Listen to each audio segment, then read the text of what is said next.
Bebida ao volante causa tragédia em Santa Maria. Motorista invade casa e atropela 3 crianças. Avião recheado de droga. A polícia encontra meia tonelada de cocaína em monomotor no interior de Goiás. Nada nos destruirá, diz Temer, em semana que começa em clima de expectativa. Janot deve apresentar hoje a primeira das 3 denúncias contra o presidente.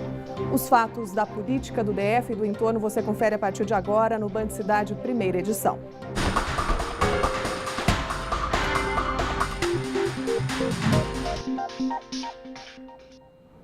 Olá, boa tarde. A lei seca está prestes a completar 9 anos e mesmo com penalidades muito mais rigorosas para o motorista que insiste em dirigir depois de beber, ainda é rotina ver casos absurdos de imprudência. No sábado, Jefferson Antônio Rodrigues da Costa, de 26 anos, foi preso depois de perder o controle do carro e invadir uma casa, ferindo 4 crianças. Uma delas segue internada em estado grave.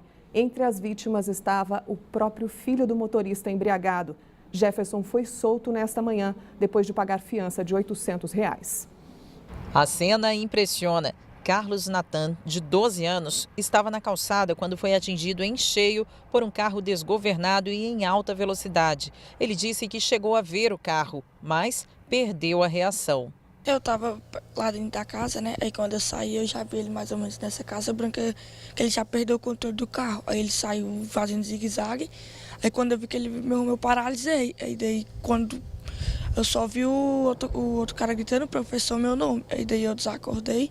Quando eu acordei, eu já estava dentro da casa. Natan chegou a desmaiar. Foi socorrido e levado para o hospital de base. Machucou a perna e o braço. Não foi o único. Outras 2 crianças também ficaram machucadas. Entre elas, o Caio Martins, também de 12 anos. O menino teve traumatismo craniano. A irmã dele diz que Caio saiu da UTI no domingo, está em observação.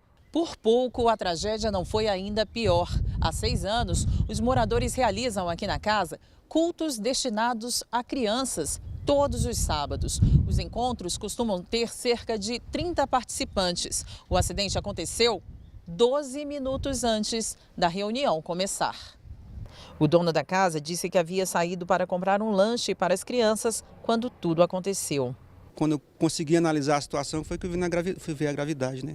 Criança ensanguentada ali no piso, caída. A outra do lado de lá, com lesão na perna. O motorista do carro, Jefferson Rodrigues da Costa, de 26 anos, estava embriagado e perdeu a direção. Na delegacia, o teste do bafômetro constatou que ele tinha ingerido bebida alcoólica. O filho dele foi a 4ª criança que ficou machucada nesse acidente. Ele estava no carro sem o cinto de segurança e feriu o maxilar. O álcool é um mal social e a sociedade assiste isso todos os dias, a estatística vai só aumentando. Quando acirrou a lei, fez foi piorar. Então, não é uma solução tão simples. Em março, um acidente semelhante aconteceu. Um ônibus desceu uma ladeira desgovernado por cerca de 1 quilômetro e atingiu uma casa. Dona Maria, de 69 anos, e Osmundo da Silva, de 74, estavam na frente da casa. Foram para os fundos poucos minutos antes do acidente. O motorista não estava bêbado, mas também não tinha carteira para dirigir um ônibus. Uma tragédia envolvendo crianças, infelizmente, né? Pois é, a gente viu aí que, mais uma vez, né, que Deus protege as crianças, mas quem protege bêbado é a legislação mesmo, né? A gente verifica que, apesar da lei seca, apesar do rigor com que a lei seca passou a tratar casos dessa natureza, o sujeito vai pagar R$ 800 de fiança e vai embora para casa, livre, leve, solto, depois de ter praticamente provocado um acidente que poderia ter matado 3 crianças. Aconteceu o mesmo com aquela mulher que encheu a cara numa festinha, depois saiu dirigindo, perdeu o controle e matou um ciclista de mais de 60 anos lá no Lago Norte.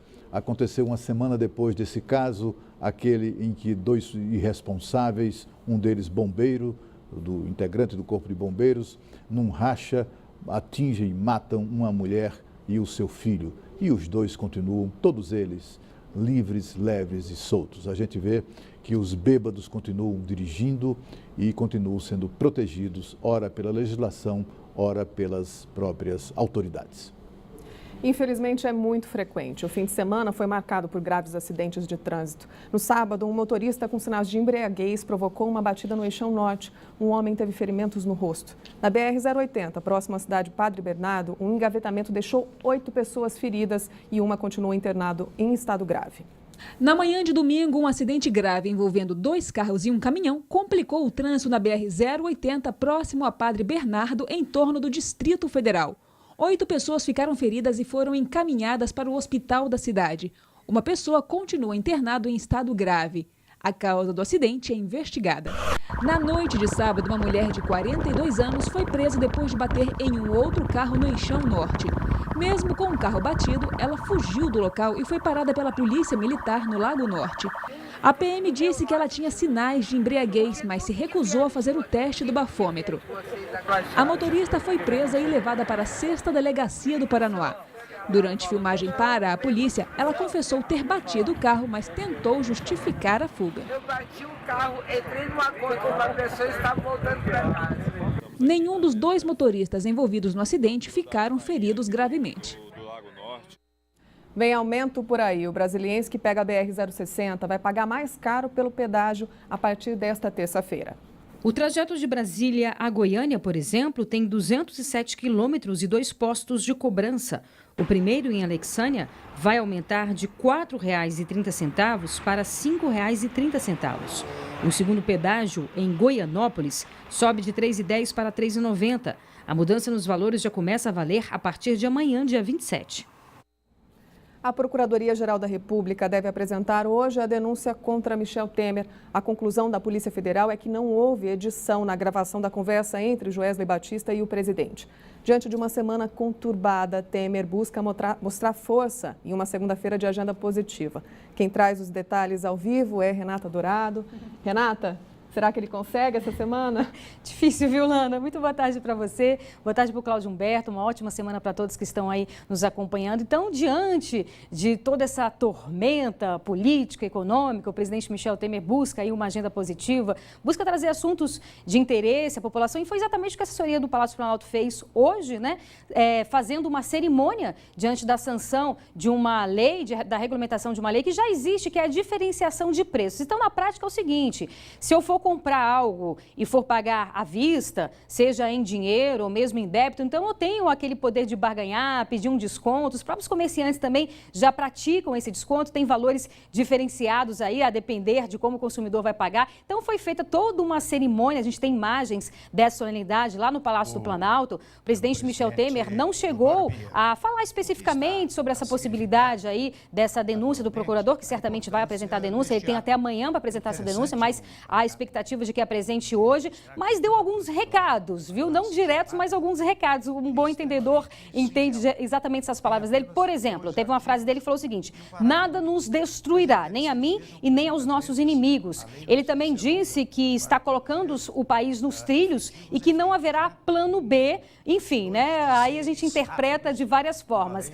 Mais uma vez defendeu aí as reformas, em especial a reforma trabalhista, e falou sobre essa importância aí para a economia do país. Então, voltando aí essa denúncia do Procurador-Geral da República, como a gente disse, ele tem o prazo de apresentar essa denúncia até terça-feira, até amanhã. Mas há essa expectativa de que apresente essa denúncia hoje, sim. E aí, Olana, quais os próximos passos diante dessa apresentação dessa denúncia? O ministro Edson Fachin, que é o responsável pela Lava Jato e por toda essa denúncia envolvendo, inclusive, o presidente da República também no Supremo Tribunal Federal, pode dar um prazo para que a defesa de Temer apresente os seus argumentos. Independentemente de dar o prazo ou não, de qualquer forma, o próximo passo é ir para o Congresso Nacional. Então, vai caber aos ilustríssimos deputados entenderem se vão aceitar ou não essa denúncia. Primeiramente, essa denúncia passa pela CCJ, Comissão de Constituição e Justiça. Independentemente do resultado da CCJ, ela vai ser levada a plenário.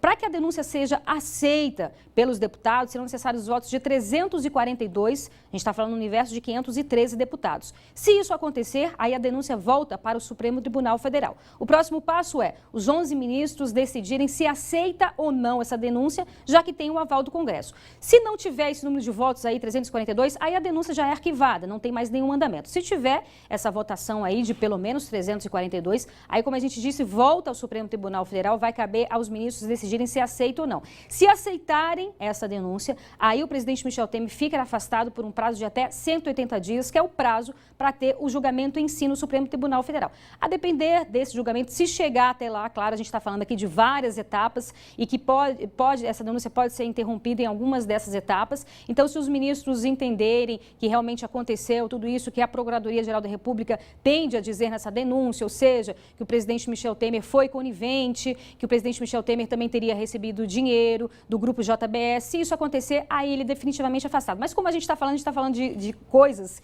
que vão acontecer a médio e longo prazo. São várias etapas, passa pelo Congresso Nacional, passa pelo Supremo, mas a primeira etapa é exatamente essa denúncia que deve ser apresentada pelo Procurador-Geral da República, e existe essa expectativa de que seja apresentada hoje, embora o prazo que ele tem é até amanhã. Lana. Renata, obrigada pela participação. Cláudio Humberto, e agora é acelerar a passagem dessa denúncia pela Câmara? O que você acha? O que vai ser o próximo passo? Exatamente. Olha, é preciso lembrar que hoje, na verdade, acaba o prazo de apresentar essa denúncia, porque a defesa, do contrário, a defesa do ex-deputado Rodrigo Rocha Loures ganha a condição de pedir a libertação do Rocha Loures. Então, o prazo é hoje, é por isso que há essa expectativa tão forte de que a primeira denúncia de corrupção contra o presidente e também com Rocha Loures, contra Rocha Loures, seja apresentada hoje. As denúncias seguintes ainda estão a depender dos inquéritos da Polícia Federal, mas também não devem demorar muito. A questão é que o presidente Michel Temer, ao contrário dos outros dois presidentes que sofreram impeachment, que detestavam fazer política, o presidente Temer é o que ele mais gosta de fazer. Ele passou o fim de semana fazendo reuniões e chamando deputado para conversar, prestigiando, enfim, ele adora esse tipo de coisa. Ontem mesmo ele chamou ministros para se reunir no Palácio da Alvorada, e é essa costura política que talvez venha a garantir a manutenção de Michel Temer na presidência da República. Ele está muito confiante com relação a isso, e seus assessores também têm dito que apostam mesmo que ele ficará até o último dia de mandato. Cerca de 15 mil pessoas participaram da 20ª edição da Parada de Orgulho Gay do Distrito Federal. O evento aconteceu 2 dias depois de regulamentada a lei que proíbe qualquer tipo de discriminação por orientação sexual. A concentração foi na Esplanada dos Ministérios, na Alameda das Bandeiras, próximo ao Congresso Nacional. A parada foi para lá de colorida. Os participantes levaram bandeiras, fantasias e símbolos de protesto. O Bloco Virgens da Asa Norte, que há 7 anos participa do Carnaval de Brasília, trouxe a rainha para prestigiar o evento. A gente promete muito glamour. As Virgens da Asa Norte, Capital Clube, estão aí para a gente fazer essa parada, a parada que vai marcar o Distrito Federal. Os participantes aproveitaram o evento para comemorar a regulamentação, na sexta-feira, da lei que proíbe qualquer tipo de discriminação por conta da orientação sexual. A Lei 2615 de 2000 prevê multas em caso de intolerância. Isso para nós é um passo muito importante, porque nós somos capital do país e não tínhamos um conselho e nenhuma lei que nos garantia, nem o diálogo com o GDF, com as políticas públicas de governo, e nenhuma lei que nos garantia. E agora nós temos isso. O tema da Parada de Orgulho LGBTS este ano foi Religião não se impõe, cidadania se respeita. Foi uma forma de fazer uma discussão sobre o conceito de Estado laico. 2 caminhões de som animaram os participantes. Caleb trabalhou na decoração dos trios e estava animado. Deixamos um caminhão bem colorido para a galera ver a nossa luta contra a homofobia e a favor dos direitos humanos.